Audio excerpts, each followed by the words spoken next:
Paltrocast now with Darren Paltrowitz.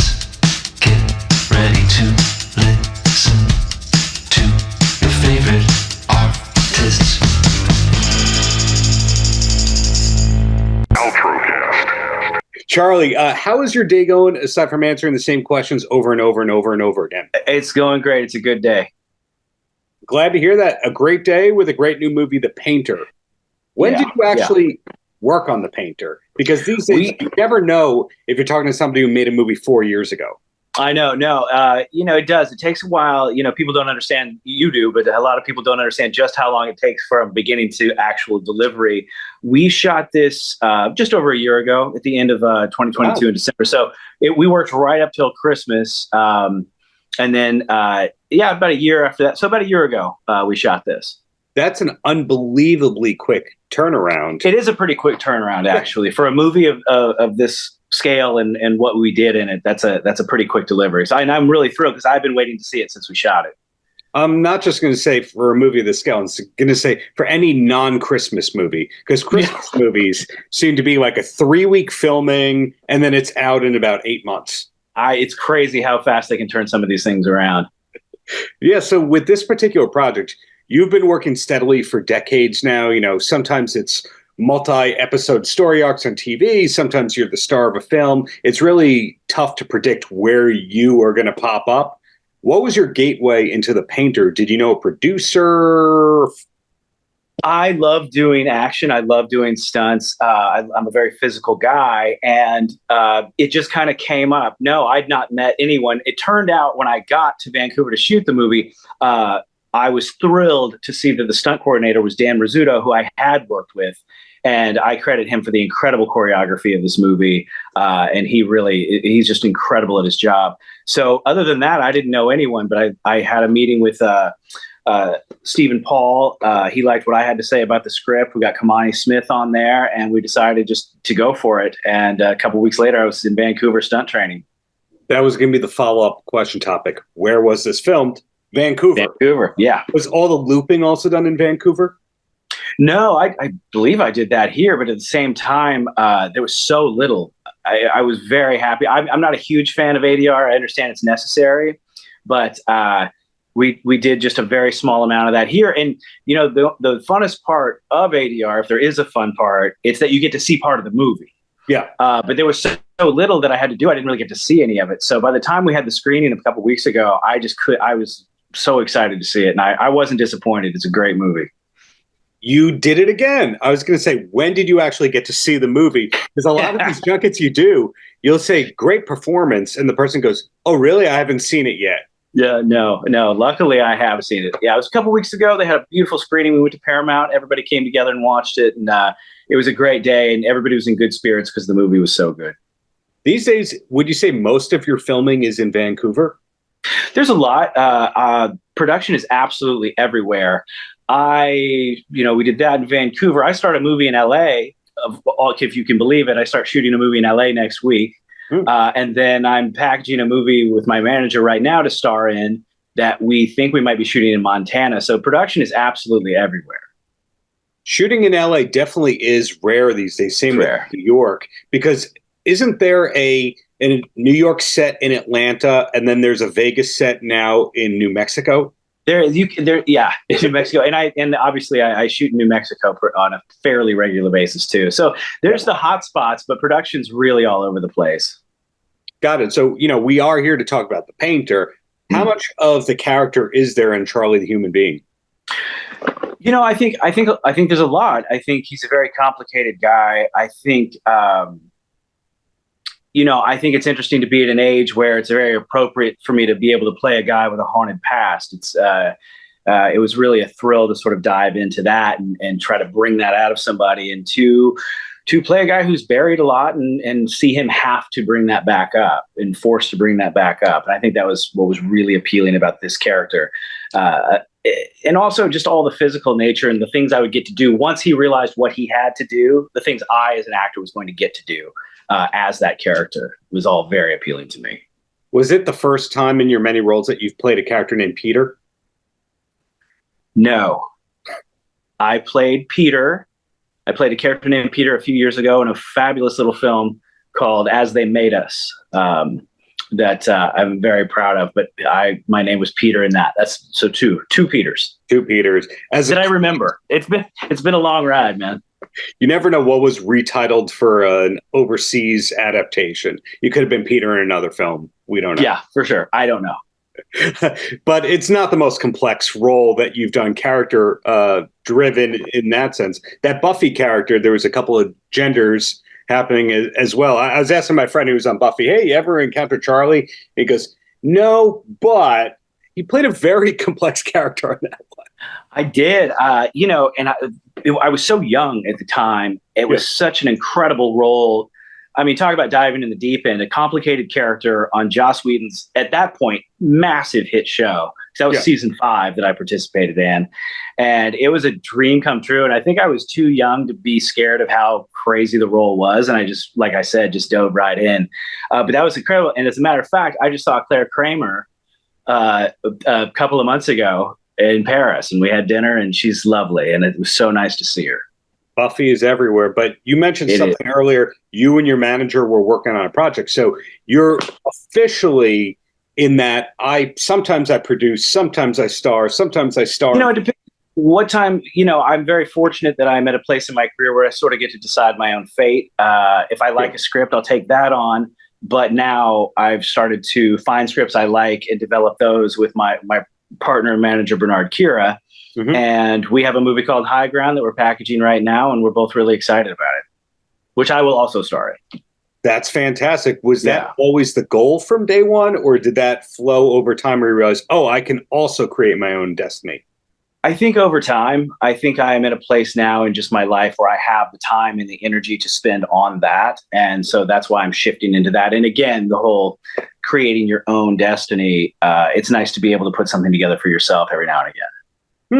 So when you're not busy, creating, being people like Peter, etc., where does your free time go? Because sometimes when I ask that to a starring person, you find out, I'm a singer-songwriter, or I have a fashion line, or I have a vineyard, and other people go, nothing. Shut up. No. Don't ask me. It's not that. It's sort of a mix. I like to relax, and it can be hard. I work really hard, and I work a lot of months out of the year, and it really takes it out of me. After The Painter, it took me a bit to really get back completely to physically to feeling great. I'm happy to do it, but I got beat up, happy to get beat up for a role like that.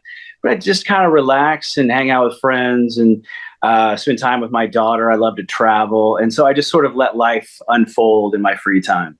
Really interesting thing that you just said there. Getting out of the character actually takes time for people. Yeah, getting out of the character, flushing that out, and also with roles like this, physically getting back to feeling great and every joint back to 100. It can take a little time because you're working hurt when you're doing a movie like this, which I love doing all my own stuff. I love to do all the sequences. I like to do all the stunts. Everything they let me do, I do. And so at the end of the day, you're in a little bit of pain, and it takes a little while to heal up from that. Do you have an inversion table, your PT set up at home? I have an Epsom salt bath and a bottle of bourbon. Did I just set you up to promote your own bourbon line right there? No, maybe. Talk to me in a couple of years. I drink enough of it, I should probably have my own. Got it. So 2 quick questions, and then I let you go. And they have nothing to do with The Painter being out, nothing to do with your next role. You got to say the names enough times for the algorithm to pick it up. Of course. First one is, what's the last concert that you went to for fun? Oh my gosh. What is the last concert I went to? It's so hard to get to concerts these days. I don't even know. It has to have been some little show too, because it wouldn't have been huge. I don't even know. I can't even remember. So you're not a Hollywood Bowl amphitheater person. Are you more of a Viper Room, hotel cafe? I'm more of a Viper Room, Will Turn Knitting Factory kind of, but don't get me wrong. I love an amphitheater. I love outdoor concerts. They're really, really super fun. Are you secretly a metal person? I don't mind metal. I'm from Missouri, and I grew up listening to country and rock and metal, and I didn't find sort of, that singer-songwriter vibe until I was living in LA. which I do love, and I got really heavy into. And even bands like Led Zeppelin, which is considered the first metal band by a lot of people, I didn't really get into till my 20s. And so, yeah, I grew up. It was all country music and Metallica where I'm from. Good taste. Well, so eclectic. Easy going. I would say suiting the mood. You can get behind it. That's the vibe I'm getting. Sure. You remain easy to work with on the set. Backstage in the trailer, etc. We like Charlie. That's what I'm learning.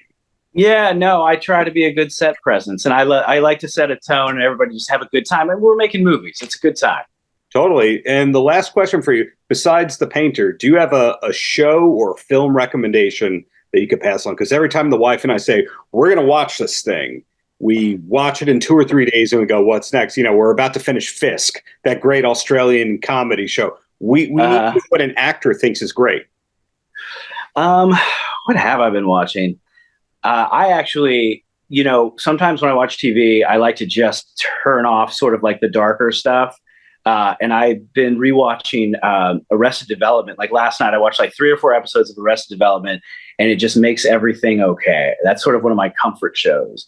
That and Will Ferrell movies always kind of get me back to feeling okay about stuff. But given some of the roles I've been doing, I like to revisit. I love watching good fight sequences, and so some of the best are John Wick and The Equalizer are great movies to watch for those. And then also, 2 nights ago, I revisited David Mamet's script called Red Belt.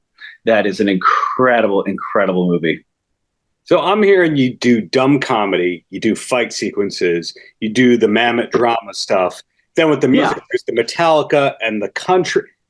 I think, and then I just watched Saltburn. It was amazing. Oh yeah. Yeah. Anthony Wills did a great score to that. I had the pleasure of speaking with him. But oh really? It's a phenomenal movie.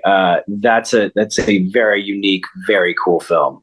Yeah. Well, the bottom line is congrats on The Painter. Looking forward to your next project. And I guess when I see your name in it, I know it's going to have a lot of craft behind it. So thank you for the decades of great work, Charlie. Thank you. It's been my absolute pleasure. Paltrocast. There he is, the great Darren. He appears on my screen. Easy.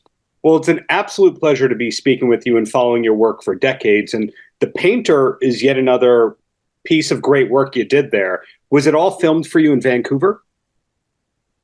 It was, yeah. Uh-huh. Now, when did you start to notice a lot of the filming was happening in Vancouver as opposed to New York, where you're originally from? Yeah, it's interesting what I have seen in my lifetime, of course. I've seen a lot of changes. And one thing that happened during my lifetime is that, and it probably started with my earlier career, was that the studios used to shoot all sorts of things in the studio, like Casablanca, right? Yeah. They shot in the studio, put a couple of palm trees up outside, whatever. And they did some clever things, and you really felt you were in Casablanca. But they didn't go to Casablanca. But when we did Midnight Cowboy, we shot it in New York City, on the street of New York City. So we started, it was before that, I think, that was starting to drift into that possibility. And then during my lifetime, many other things have happened. The technological stuff that is available for films now wasn't available until very recently. And that stuff was enabled filmmakers to make stories that they hadn't been able to make before. And that included Lord of the Rings, which was something that everybody wanted to make and couldn't find a way to do it with the size that was indicated in the story. So they did it in cartoons, they did it this way. And then and Peter Jackson, to his credit, identified this story for the potential that it had and the depth that it had. Yeah. And it was his genius. I would have to say that there's an area of genius in Jackson. Yeah, well, and to rudely interrupt you, he saved Lord of the Rings and he saved the Beatles. So Peter Jackson has saved a lot of culture in a good way, but I'd rather talk about you and your greatness, if that's fine. Oh, well, I don't know. Okay. All Well, right. you Let's do mentioned that. you mentioned Midnight Cowboy, and of course, that role that you played, that award-winning role, has nothing to do with the Jon Voight that we know as a person. Just No. like the role that you have in The Painter has nothing to do with you and the human being. So, how much prep was needed for this particular role as Byrne? Well, it's I didn't have to do any research for the role because the relationships were something I understood. Mhm. It was very well written for the understanding of the characters. So I really had to. I've been there before. I mean, what mainly he's a mentor, Mhm. and he's a person of some stature and strength and influence, and those things came to me with age anyway. So that's why I was cast for the role, because I have a certain I don't know what is it called? Well, I would go reliable. Gravitas. Oh, Gravitas. I say gravitas. I have gravitas. That's the James Lipton thing, the gravitas. And yes. Yeah. Anyway, but you get older and then you have gravitas. Yeah. Then, Well, but anyway, so I knew the role pretty well. I mean, I know I could do that role pretty well, and then it's just making the association with the other actors, yeah. and knowing who we are to each other, and enjoying that aspect of it, and having the fun of the film, which is the tricks and the magic of it. The deception and this and that. The puzzle of it, which is very satisfying in the end. I think it comes to the end, and you've been through a terrific journey. Yeah, So, and you mentioned those other actors, and I had the pleasure of speaking with Charlie yesterday, and he was mentioning that it was a satisfying role and a great cast, but also that he felt kind of beat up physically from this role. Hopefully, you didn't feel beat up. You weren't exerted and hit. no, I was enjoying Charlie getting beat up from the role. That's that was my joy. No, I have to say, with great respect to Charlie, this really tested him. Mhm. Not only was the role, prominent in almost every scene, but he had these very complex fight sequences Mhm. that he did brilliantly, and that were very, very rich with lots of different kinds of moves and surprises within the fight sequences, and had a lot of acting attached to them as well. But also, just the physical demand on Charlie was extraordinary, and he pulled that off amazingly. And would he be beaten up from that? Sure, he should have been, because they were really tough sequences to do, and they had to be done within a time period too. I mean, everybody had to bring their A game. All of those guys, all of the guys he shot and booted, and all that stuff. Those guys were equally damaged in the process, And you're going to get bruises in those things too, by the way. Yeah. No matter how good you are, you're going to be bruised up a little bit. So The craft. Well, I have an obscure New York question for you, if that's okay. I have an obscure answer. So I know, in digging into your history, that you're originally from the Yonkers, White Plains area. Were Right. you in high school with either Captain Lou Albano or Alan Alda? I went to the same high school as Alan Alda, and he graduated before I came, just the year before I came. Got it. Alan Alda was he was the guy when I came to that school. He had been in the plays and he'd made a mark. And then later on, I met Alan again, and we worked. Finally, we got a chance to work together, although we were never on camera together. But we worked in the series of Ray Donovan the last couple of years. Right. The other person I mentioned, Captain Lou Albano, is this famous professional wrestling manager who went into film and television and was in Cyndi Lauper videos. And I think he was in that high school around the same time you were. Really? That's Lou Albano? Yeah. It's very possible I know him. Yeah, very possible. It sounds familiar. The name sounds familiar, actually, but I maybe it's because of the other things. You know. He had rubber bands in his beard. I mean, hard to forget that guy. But anyway, back to you here. Very good that you're keeping up with Lou. Do you write each other? I wish. He is in the ground, unfortunately, but we still watch his videos a lot here. What can you do? Okay. But back to you. I tried to bring it back into the conversation. So in doing some research also, it looks like the few films have been filmed since The Painter. Do you know what is coming out next for you? I don't know which one is going to come out next, but I have a feeling it's going to be a film called Shadowland, which I'm very pleased with. Are you a nice person in that movie, or are you menacing in Shadowland? I'm very, I'm actually pretty nice in Shadowland. Yeah, I'm a pretty good guy. I'm a former president who's feels like he's starting to lose it a little bit, and he's having these dreams that he's someone's out to kill him.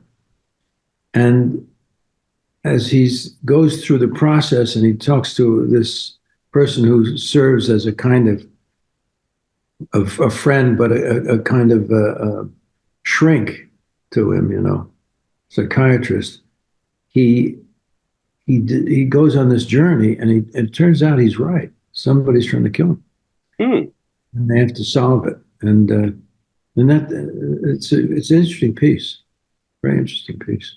Sounds it. Do you have time for two more complimentary, warm questions, or is it the end of the road for Mr. Jon Voight?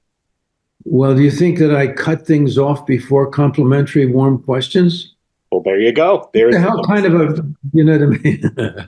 What kind of sense do you think I have? Yeah. Of course, bring on the warm complimentary questions.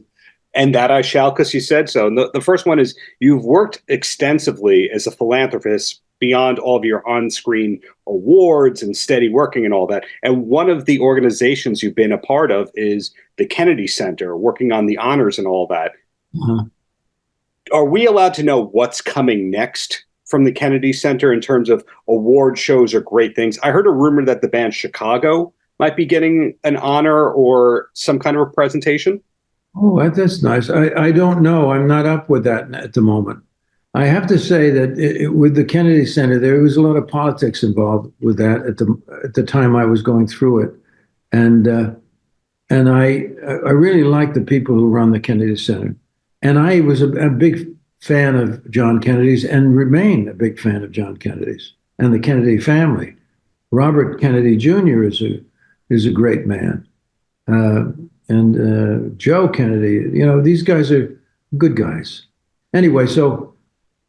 But I haven't been up on what's going on. But I do recommend that people take a look at what they did last year with Adam Sandler's award.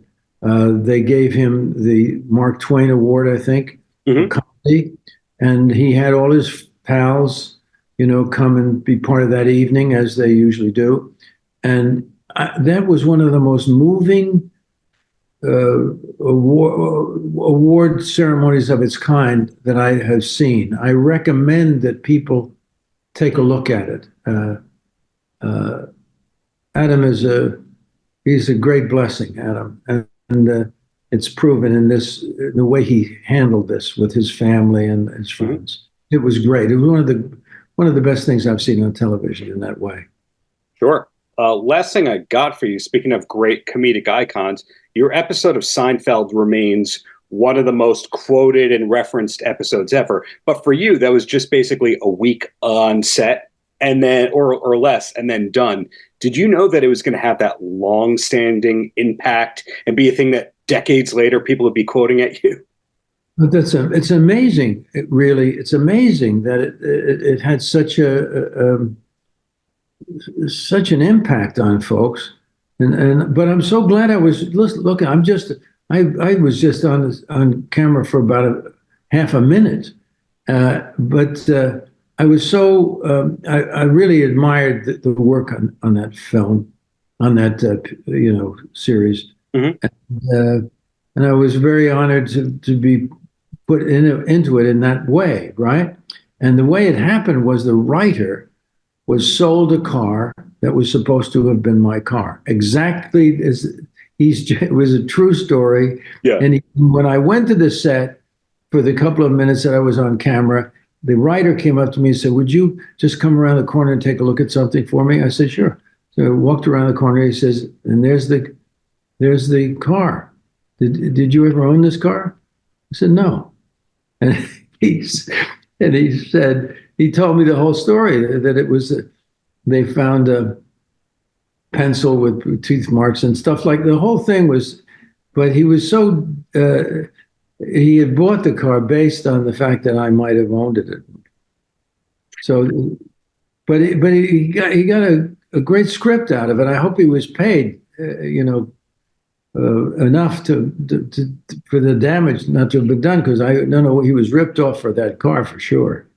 I'm sure with union residuals, he's done very, very well. And then if he had a part of that, you have to understand, not everybody gets those things. But anyway, fingers crossed for the writer of the Jon Voight car. You bet. Say a little prayer. Everybody now take a moment of silence. Say a little prayer for that wonderful writer and that great gift he gave us. But the bottom line, being mindful of your time, congratulations on The Painter. Glad that there's a few more movies in the can. Glad that you're still involved with wonderful causes, and really looking forward to what's to come from you, Jon. Thank you for your time. Hey, listen, it's great to talk to you. Thank you so much. Paltrocast. So I'm going to say good afternoon to Francis. Does anyone get to call you Frank, or are you Francis to everybody? It's Francis for everybody, usually. It's Francis for everybody. So most people who see this or read this just know, hey, that guy's a drummer who's always working, but you are also a producer. Were you always a producer, or is this something that happened in the last few years? I would say I've always dabbled in it, for sure. It's always been of great interest to me to, think about it. When you put the drums down in a session, you're kind of done. Yeah. You go first usually, a lot of the time. The rhythm section tracks first. And so, probably 15 odd years of being in studios after my parts have been done, I've been like, I could probably do this.